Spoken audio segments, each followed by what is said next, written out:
Hello everybody, मैं doctor Taufiq Hussain, associate professor in higher education.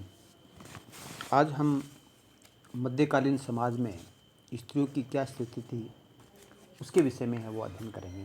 इसके विषय में जानेंगे कि मध्यकाल में महिलाओं का क्या स्टेटस था। देखिएगा, जैसा कि हम प्राचीन काल से महिलाओं की स्थिति के बारे में हम देखते हैं, तो ऋग्वेदिक काल में तो महिलाओं की स्थिति हम देखते हैं कि ठीक थी, क्योंकि ऋग्वेदिक काल में हम विदुषी स्त्रियाँ पाला, घोषा, लोपामुद्रा, निवावरी आदि अनेक विदुषी स्त्रियों का उल्लेख मिलता है। तो उससे हम अंदाज़ा लगाते हैं कि प्राचीन काल में स्त्रियों की स्थिति ठीक थी, लेकिन उत्तरोत्तर है वो महिलाओं की स्थिति है उसमें गिरावट हमें दिखाई देती है। जहाँ तक मध्यकाल की हम बात करते हैं, तो जो हम पारंपरिक जो स्मृतियाँ हैं उसमें जब देखते हैं तो वहाँ हमें ये जानकारी मिलती है कि महिलाओं को है वो पुरुषों के अधीन है, वही समझा जाता था, का ही प्रावधान था। और जो पुरुषों और स्त्रियों के बीच में जो इक्वलिटी की जो हम बात करते हैं वो हमें मध्यकाल में तो दिखाई नहीं देती है। जैसे इस समय का जो लिटरेचर है, विशेषकर भक्ति लिटरेचर है या सूफी लिटरेचर है, उसको उसका उसका हम अवलोकन करते हैं तो हमें लगता है कि मध्यकाल में स्त्रियों की स्थिति है वो उनको अच्छी नहीं थी, और उनको एक तरह से पुरुषों के अधीन है वो ही समझा जाता था, कुछ अपवादों को छोड़ करके। जैसे मुल्ला दाऊद है, उसकी जो रचना है चंदायन है, उसका हम अध्ययन करते हैं तो वो जो जो उससे हमें ये पता चलता है कि मुल्ला दाऊद है वो महिलाओं को है वो अधिक स्वतंत्रता देने के पक्ष में नहीं था, और उसका मानना था कि महिलाओं को है वो नियंत्रण में ही रखा जाना चाहिए। और जब हम अमीर खुसरो की बात करते हैं तो अमीर खुसरो है वो यही कहता है कि स्त्रियों का जीवन है वो मध्यकाल में नियंत्रित था। जो प्रारंभ में है वो पुत्री के रूप में वह माता पिता, और पत्नी के रूप में वह पति, और विधवा के रूप में वो अपने अपने बड़े पुत्र के संरक्षण में रहती थी। तो इस तरह से क्या है कि जो मध्यकाल के अंदर बहुपत्नी प्रथा और विधवा विवाह है पर रिस्ट्रिक्शन था। बहुपत्नी प्रथा प्रचलित थी और विधवा विवाह पर रिस्ट्रिक्शन था। इस कारण से स्त्रियों की स्थिति है उसमें काफ़ी गिरावट आ गई थी। और सती प्रथा है उसका जो व्यापक प्रचलन है, हालांकि सती प्रथा प्राचीन काल से ही थी, लेकिन मध्यकाल में है सती प्रथा है वो अब एक व्यापक रूप ले लेती है। तो इस तरह से क्या है कि अलबरूनी तो यहाँ तक कहता है कि विधवाओं का एकमात्र विकल्प सती होना ही था। इसका मतलब सती प्रथा मध्यकाल के अंदर है वो बहुत ज़्यादा पॉपुलर हो गई थी, और एक तरह से विधवा होना उसको एक तरह से पाप समझा जाता था। तो इस समय का जो एक विदेशी विद्वान था डिलावेला, वो तो ये कहता है कि विधवा पुनर्विवाह नहीं कर सकती थी, विधवा का पुनर्विवाह नहीं हो सकता था, और उसे सिर के बाल काट करके एकांतवास में रहना पड़ता था, सात्विक भोजन देना होता था, किसी शुभ कार्य में वो भाग नहीं ले सकती थी। इस तरह से हम कहते हैं, इस तरह से हम देखते हैं कि मध्यकाल के अंदर है वो जो समाज के अंदर है वो स्त्रियों की स्थिति है वो अच्छी नहीं थी। इसका कारण है वो बाल विवाह है, बहुपत्नी प्रथा है, या विधवा विवाह है, या सती प्रथा है, उसको हम मान सकते हैं। तो देखिएगा, इसमें हम जो जो कबीर जी का जब अध्ययन करते हैं तो कबीर जी है वो जो निर्गुण संत थे, भक्ति संत थे, तो उनसे उनके अध्ययन से भी हमें पता चलता है कि वो ये कहते थे कि महिला है वो पुरुषों के अधीन हैं। और जो कबीर महिलाओं की जो पतिव्रता होने को एक तरह से है पति के प्रति समर्पण की भावना के रूप में देखते हैं, कि पति के प्रति प्रेम उसका ज़्यादा इसलिए वो सती हो रही है। तो इस तरह से कबीर की अवधारणा है वो स्त्री को पुरुषों के अधीन रखने की थी। जो इस प्रकार हम मलिक मोहम्मद जैसी है उसको उसका जो हम अध्ययन करते हैं तो वो भी है वो स्त्री को है वो नियंत्रित रखने के पक्ष में था। और जायसी वो पद्मावत में कहता है कि जैसे ज़मीन और औरत को केवल है वो ताकत के बल पर है, शक्ति के बल पर है वो नियंत्रित रखा जा सकता है। तो इसका मतलब हम कह सकते हैं कि जायसी है वो भी इसके पक्षधर था। और जायसी तो यहाँ तक कहता है कि सती किसी पत्नी का उसके पति के प्रति पूर्ण समर्पण का जो प्रतीक है वो माना जाता था। और कबीर जी तो ये कहते हैं कि एक कनक एक कामिनी दुर्गम घाटी हो दोई। तो एक तरह से जो कबीर जी है वो एक तरह से जो जो जो महिलाओं को पुरुषों के अधीन है उसका समर्थित और एक पति है अपनी जो पति के प्रति जो पतिव्रतता है उसको उसका वो अनुमोदन वो करते हैं कबीर जी। और जायसी वो ये कहते हैं कि जो सत्य होना है एक प्रकार से है वो पति के प्रति प्रेम को उसको दर्शाता है। तो एक तरह से जो स्त्रियों के प्रति जो प्राचीन लोक परंपराएं थी, उसका एक तरह से जायसी है वो समर्थन करते हुए दिखाई देते हैं। और महिलाओं को तो वो यहाँ तक कहते हैं कि महिला है वो मूर्ख होती हैं, और जो पुरुषों जो जो पुरुष महिलाओं की सलाह मानता है उन्हें मूर्ख मानना चाहिए।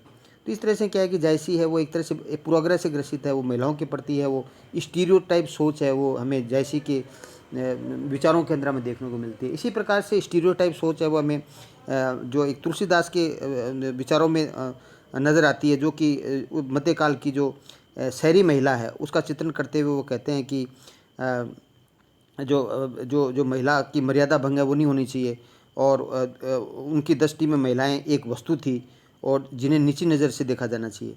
जैसे तुलसीदास जी कहते हैं कि ढोल गंवार शूद्र पशु नारी सकल ताड़न के अधिकारी। मतलब कहने का मतलब है कि ये इसकी तुलना, स्त्रियों की तुलना है वो ढोल गंवार और शूद्र से हैं, वो पशुओं से वो करते हैं। तो इस समय का जो तुलसीदास जी हैं वो भी एक तरह से हैं, वो स्त्रियों के प्रति उनका जो विचार है वो ठीक नज़र नहीं आता। इसी प्रकार से सूरदास जी हैं वो महिलाओं को कुछ स्वतंत्रता देने के पक्षधर हैं, लेकिन सूरदास जी जिन महिलाओं का वर्णन कर रहे हैं वो एक तरह से अहिर समाज की महिलाएं हैं, और अहिर समाज की महिलाओं का उत्पादन के अंदर जो भागीदारी थी, जो उत्पादन के अंदर पार्टिसिपेट करती थी, उन महिलाओं की उनको थोड़ी सी स्वतंत्रता प्राप्त थी, जबकि सम्राट महिलाएं उनको स्वतंत्रता है वो प्राप्त नहीं थी। लेकिन जब हम ये बात करते हैं कि भारत के अंदर जब तुर्कों का आगमन होता है तो उस समय है वो महिलाओं की स्थिति है उसमें क्या परिवर्तन आता है। तो देखिएगा, वैसे तो इस्लाम के अंदर है वो इस्लाम में महिलाओं को है वो अपेक्षाकृत अधिक अधिकार दिए गए हैं। महिलाओं को एक तरह से ये अधिकार दिया गया है कि वो एक तरह से है वो क्या कहना चाहिए, जो पुनर्विवाह है वो विधवा पुनर्विवाह का अधिकार था, और महिलाओं को तलाक लेने का अधिकार था, पैतृक संपत्ति का अधिकार था। तो ये जो तीन अधिकार मिले हुए थे, इन अधिकार के कारण से मुस्लिम महिलाओं की स्थिति है वो हिंदू महिलाओं की अपेक्षा थोड़ी बेहतर नज़र आती है। लेकिन फिर भी मुस्लिम्स में भी बहुपत्नी प्रथा है, पर्दा प्रथा है, ये था, इस कारण से महिलाओं की स्थिति है उसमें भी गिरावट ही नज़र आती है। और इसमें हम देखते हैं कि जो जो मध्यकाल के अंदर जो मध्य एशिया है उसमें तैमूर और मंगोल है, उनके साम्राज्य के अंदर महिलाओं का सम्मान था। और मंगोल जो महिलाएं हैं, जो रानियां थी, वो तो एक तरह से दरबार के अंदर राजा के साथ बैठती थी और एक शाही पार्टीज़ में भी भाग लेती थी। तो मध्यकाल की जो परंपराएं हैं वो एक तरह से भारत में भी आती हैं, और रज़िया बेगम का हम शासन हमें देखने को वो मिलता है। और इस काल के अंदर है वो भी जो हम मध्यकाल के अंदर अब बात करते हैं तो कुछ महिलाओं की राजनीतिक पार्टिसिपेशन भी हमें मिलता है। जैसे रज़िया सुल्तान की मैंने बात की, जो इल्तुतमिश की पुत्री थी। महामनगा है जो अकबर का प्रारंभिक शासन का संचालन है महामनगा ने किया था, जो उसकी धाई माँ थी। जो जहांगीर की पत्नी नूरजहाँ है उसने शासन संचालन किया था। जहाँ आरा, रोशन आरा जो सांझा की पुत्रियाँ थी, उनका मुगल दरबार में काफ़ी प्रभाव था। जहादार शाह की उपपत्नी लाल कंवर है, उस पर जहादार शाह पर बड़ा प्रभाव था। फर्रुखशेर की मंत्री कोकी जी, उसका बड़ा प्रभाव था। इस तरह से महिलाओं का मुगल राजनीति के अंदर प्रभाव था, लेकिन आम महिलाओं की स्थिति है वो अच्छी नहीं थी। कुछ महिलाएं हैं जो सम्राट महिलाएं थी, जिसमें उनका हमें कुछ अपवाद स्वरूप है, कुछ शास्त्र में भागीदारी है वो हमें नज़र आती है। हालांकि जो मुस्लिम कानून के है उसमें भी क्या है कि मुस्लिम कानूनों के अंदर महिलाओं को का बौद्धिक स्तर पुरुषों की अपेक्षा नीचा देखा गया है। और महिलाओं को जो सूफी अवधारणा के बारे में हम बात करते हैं तो सूफी लोग हैं, कुछ महिलाओं के प्रति वो थोड़ा ठीक नज़र रखते हैं और महिलाओं को अपने शिष्यों के रूप में वो स्वीकार करते हुए नज़र आते हैं। इससे महिलाओं की स्थिति है वो हमें थोड़ी हमें ठीक नज़र आती है। जैसे बीबी शरीफा की हम बात कर सकते हैं। तो मध्यकाल के अंदर जो महिलाओं की स्थिति में जो गिरावट आई थी, उस महिलाओं की स्थिति में जो गिरावट आई थी, उस गिरावट के जो पीछे जो महत्वपूर्ण कारण हमें नज़र आता है वो एक प्रकार से क्या है कि एक तो पर्दा प्रथा है, दहेज प्रथा है, सती प्रथा है, विधवा पुनर्विवाह रिस्ट्रिक्शंस है, ये कुछ कारण थे। और इसको जो मध्यकालीन समाज के अंदर जो एक तो बाल विवाह है और दहेज प्रथा है वो एक आम था मध्यकालीन समाज में। जो मुल्ला दाऊद है वो मुल्ला दाऊद का जो ग्रंथ चंदायन है उसकी जो मुख्य पात्र थी, महिला पात्र जो चंदा थी, उसका विवाह 4 वर्ष की उम्र में हो जाता है। तो इस तरह से बाल विवाह होता था, तो इससे महिलाओं की स्थिति में गिरावट आना स्वाभाविक था। अकबर ने हालांकि प्रयास किया कि बाल विवाह को है वो रोका जाए, और उसने एक नियम बताया कि लड़कों के लिए है वो विवाह की उम्र 16 वर्ष और लड़कियों के लिए 14 वर्ष निर्धारित की। लेकिन फिर भी है वो बाल विवाह होते रहते थे। लेकिन फिर भी है वो प्रयास है वो अकबर ने वो किया। और एक तरह से क्या है कि जो उच्च अमीरों के अंदर है वो उच्च सम्राट लोग वर्ग के अंदर है वो दहेज प्रथा है का आम प्रचलन था मध्यकाल में। समाज में जो बहुविवाह है उसका प्रचलन आम प्रचलन था। तो एक तरह से हम जिस चंदाइन की हम बात करते हैं, चंदाइन का जो नायक था लोरिक, उसकी दो पत्नियां थी, मैना और चंदा। तो इस तरह से क्या है कि मुस्लिम कानून के अंदर तो मुस्लिम जो है उस कानून के अंदर तलाक जो है वो स्वीकृत था, जबकि हिंदुओं में निचली जातियों में चलान जो जो जो जो एक तरह से जो तलाक का प्रचलन था, ऊंची जातियों के अंदर इस तलाक की मान्यता नहीं थी। पर्दा प्रथा भारत में हालांकि पहले से प्रचलित था, लेकिन मध्यकाल के अंदर जो उच्च सम्राट जो अमीर वर्ग है, इलीट क्लास है, उसके अंदर है वो पर्दा प्रथा को ज़्यादा कठोर कर दिया जाता है। एक स्टेटस सिंबल है उसको बना दिया जाता है। तो लेकिन यहाँ पर विधवाओं की स्थिति है वो काफ़ी हिंदू महिलाओं की काफ़ी दयनीय थी, क्योंकि उनके साथ है वो उनको कठोर और जीवन है वो जीना पड़ता था। तो ऐसी स्थिति में उनकी स्थिति है वो दयनीय हो गई थी। लेकिन जैसे मैंने आपको बताया कि इस काल में कुछ महिलाएं हैं राजनीति में प्रभाव था, जैसे रजिया वगैरह, महामनगा या नूरजहाँ है, या जहारा, रोशन आरा, या जो जो लाल कंवर की हम बात करते हैं। इसके साथ साथ कुछ महिला हकीमों की भी जानकारी हमें मिलती है, जैसे उमद उन निसा है, सती कुंवर है। इसका मतलब क्या है कि महिलाओं को कुछ शिक्षा का अधिकार था, लेकिन शिक्षा केवल उच्च वर्ग की में जो महिलाएं हैं वो ही है वो ग्रहण करती थी।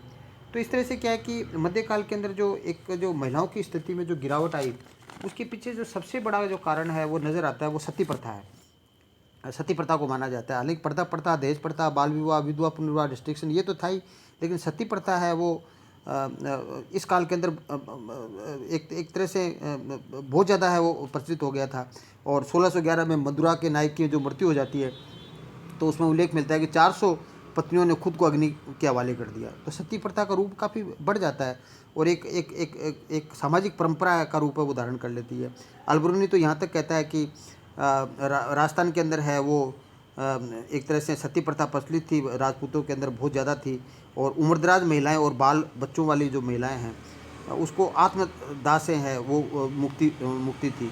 और कुछ विदेशी जो एक तरह से जो विद्वान थे वो कहते हैं कि विधवा पुनर्विवाह है वो स्त्री विधवा पुनर्विवाह नहीं कर सकती थी, तथा अपने सिर के बाल काट करके उसको एकांतवास में रहना पड़ता था। इस काल में महिलाओं की स्थिति जो दयनीय थी, उसके पीछे है वो देवदासी प्रथा भी थी, जो दक्षिण भारत के मंदिरों में आज भी प्रचलित है।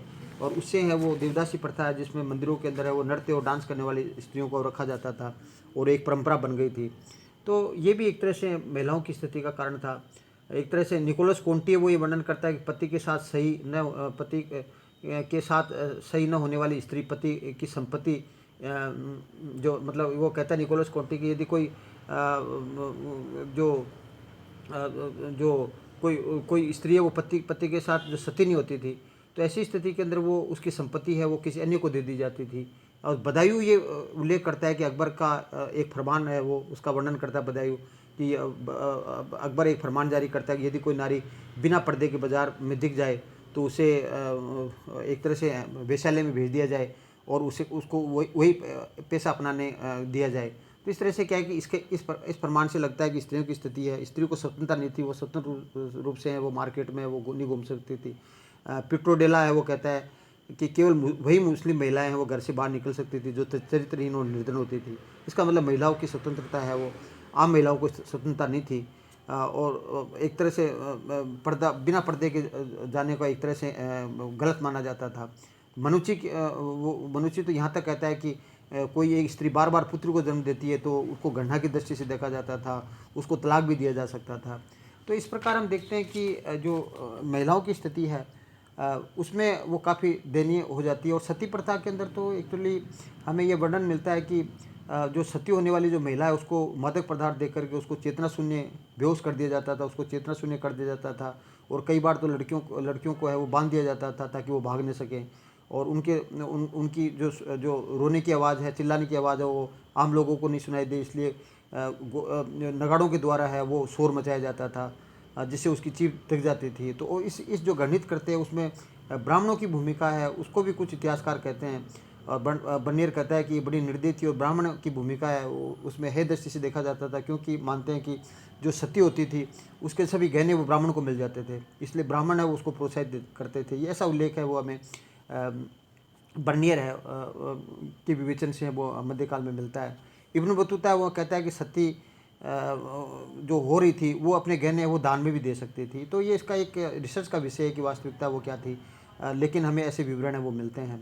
तो अबुल फजल है वो जो है वो ये कहता है कि कोई सती होती है तो सती के 4 प्रमुख कारण थे। एक तो पति के प्रति अथाह प्रेम है वो सती हो जाती थी, और जो पति के मरने के बाद में उसको तानों को और विभिन्न प्रकार के कमेंट्स है वो फटकार है, एक तरह से ही दृष्टि से देखा जाता था, गन्ना की दृष्टि से देखा जाता था, तो उस डर के कारण से भी वो सती हो जाती थी। और एक वो रीति परंपरा चली आ रही थी कि पति मर जाए, किसी भी उम्र मर जाए, तो उस कारण से भी है वो सती होती थी। और एक कई बार है वो जबरन भी है वो सती है वो उसको सती कर दिया जाता था। तो इस प्रकार जो जो जो सती प्रथा है उसका जो जो एक प्रकार से जो उच्च वर्गों के अंदर वो सती प्रथा का प्रचलन है, उसका जो मूल कारण था विधवाओं की दयनीय स्थिति थी। विधवाओं को एक कठोर जीवन जीना होता था। एक तरह से जो मांगलिक कार्यों के अंदर उसकी उपस्थिति अशुभ मानी जाती थी। उनको उनके बाल काट दिए जाते थे, सवेश वस्त्र धारण करना होता था, और उनको एक तरह से हे दृष्टि से देखा जाता था, और उनको सात्विक भोजन दिया जाता था। तो इस तरह से क्या है कि उसके कारण से है स्त्रियों की स्थिति दयनीय होगी, विधवा पुनर्विवाह होता नहीं था। और इस कारण से जो सती प्रथा को जो तुर्क और जो मुगल शासक दोनों ही उनको हे दृष्टि से देखते थे। और मोहम्मद बिन तुगलक एक पहला शासक तुर्क शासक था जिसने इस जो एक घृणित जो प्रथा है उसको उसके विरुद्ध आवाज़ उठाई, और उन्होंने कहा कि जो सती हो रही है उसको उस सती होने वाली सती के लिए अनुमति लेना है वो आवश्यक उन्होंने कर दिया। मोहम्मद बिन तुगलक एक पहला शासक था कि वास्तव में जो सती जो हो रही है उससे अनुमति लेना जरूरी है। हुमायूं ने भी सती प्रथा को रोकने का प्रयास किया, और उसने ये आदेश जारी किया कि किसी भी औरत को उसकी इच्छा के विरुद्ध है वो सती नहीं किया जा सकता। अकबर ने भी सती प्रथा के प्रचलन को रोकने का प्रयास किया, हालांकि उनके उत्तराधिकारी जहांगीर, शाहजहां, औरंगजेब उन्होंने भी एक तरह से रोकने का प्रयास किया, लेकिन सती प्रथा इतना एक तरह से एक परंपरा बन चुकी थी। वो परंपरा है वो हमें आधुनिक काल तक हमें देखने को मिलती है। तो ये सती प्रथा है वो जो एक विकार रूप ले लेती है, उससे भी क्या है कि महिलाओं की स्थिति है उसमें दयनीय स्थिति है वो हमें दिखाई देती है। तो इस प्रकार हम देखते हैं कि मध्यकाल में स्त्रियों की स्थिति में जो गिरावट आती है उसके पीछे एक तो उस समय के भक्ति संत है की हम बात करते हैं, उनका जो सोच है उस समय के जो विद्वान उनका सोच है वो भी काफ़ी हद तक उत्तरदायी माना जा सकता है। और इसके साथ साथ जो उस समय जो जो कुत्सित परंपरा थी जैसे पर्दा प्रथा है, हालांकि प्राचीन काल से प्रचलित थी, लेकिन मध्यकाल के अंदर ये एक व्यापक रूप ले लेती है। पर्दा प्रथा है, दहेज प्रथा है, बाल विवाह है, जो जो आपका देवदासी प्रथा है, सती प्रथा है ना। तो ये कुछ ऐसी चीज़ें थी, दहेज प्रथा है। तो ये कुछ ऐसी प्रथा थी जिसके कारण से है जो जो मुगल जो मध्यकाल है उसमें स्त्रियों की स्थिति है वो हमें दयनीय हमें दिखाई देती है। निकोलस कोंटी है वो तो यहाँ तक कहता है कि पति के साथ सती न होने वाली स्त्री के पति की संपत्ति स्त्री के स्थान पर किसी अन्य संबंधी को दे दी जाती थी। तो जो लेकिन मुगल सम्राट है इस सती प्रथा को रोकने का प्रयास किया, लेकिन वो सफल नहीं रहे। ये निकोलस कोंटी है वो उल्लेख करता है।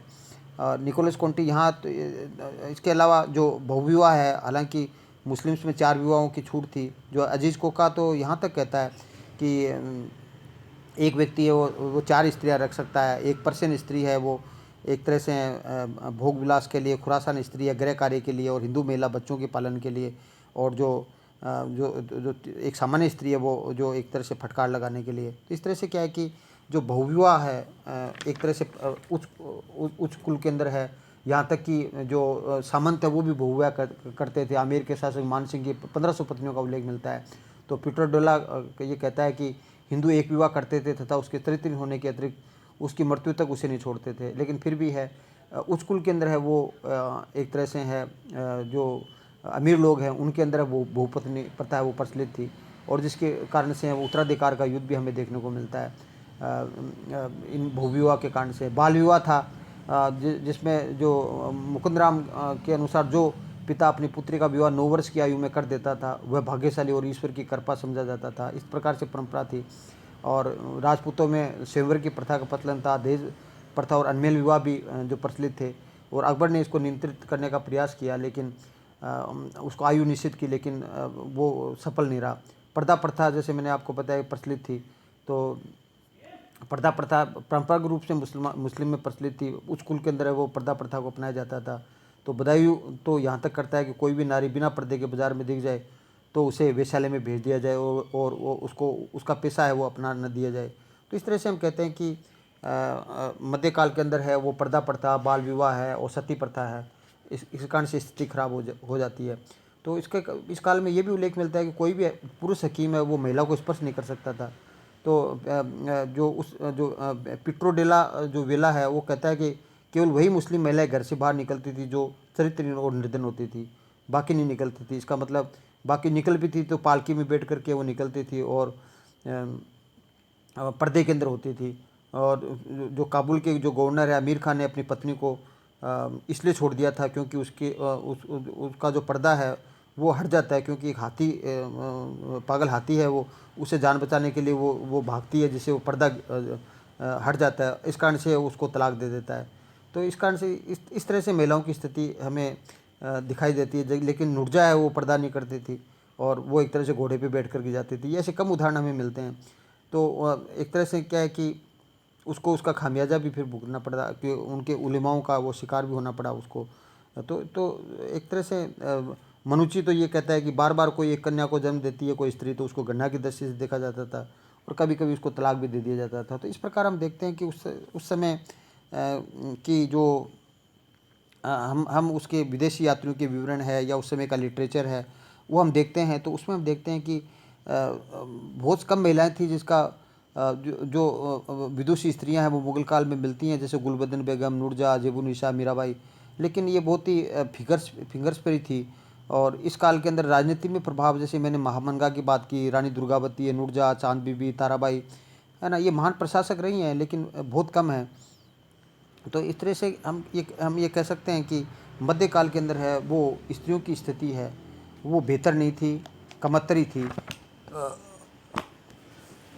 और आधुनिक काल के अंदर है वो स्त्रियों की स्थिति है उसमें कुछ सुधार है वो हमें देखने को मिलता है। Thank you. जय हिंद, जय भारत।